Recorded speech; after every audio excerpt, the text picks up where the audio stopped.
பயிர்க்கடனை தள்ளுபடி செய்ய கோரி டெல்லி ஜந்தர் மந்தரில் போராட்டத்தில் ஈடுபட்டு வரும் தமிழக விவசாயிகளுக்கு ஆதரவாக வட இந்திய விவசாயிகளும் போராட்டத்தில் பங்கேற்றனர். கடன் தள்ளுபடி, நதிகள் இணைப்பு போன்ற கோரிக்கைகளை நிறைவேற்ற வலியுறுத்தி தமிழக விவசாயிகள் டெல்லி ஜந்தர் மந்தரில் தொடர் போராட்டத்தில் ஈடுபட்டு வருகிறார்கள். 4வது நாளாக இன்று ஜந்தர் மந்தரில் ஏற்படுத்தி விழும் போராட்டத்தில் ஈடுபட்டனர். கடன் தொல்லையால் தற்கொலை செய்து கொண்ட விவசாயி ஒருவரின் மனைவியும் இந்த போராட்டத்தில் கலந்து கொண்டார். லோனை வாங்கி கட்ட முடியாமல் உங்களுக்குலாம் வேட்டி சட்டை எதற்கு, உங்களுக்குலாம் மானம் ரோசம் இல்லையா, சேலை கட்டுறதும் வேட்டி கட்டுறதெல்லாம் உங்களுக்கு இருக்கிறது, எங்களுக்கு லோன் கட்ட உங்களிடம் பணம் இல்லையா என்று எங்கள் மானாங்கண்ணியாக பேசினார்.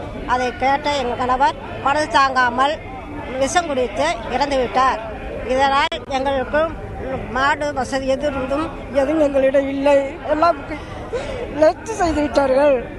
அதனால் நாங்கள் ரொம்ப கஷ்டப்படுகிறோம். எங்கள் பையன்கள் எல்லோரும் நாங்கள் அதுக்கு மாடு இல்லாமல் எங்கள் பயிர்களை வச்சு ரொம்ப கஷ்டப்பட்டு மாடு விவசாயியும் கேணில் தண்ணி இல்லை.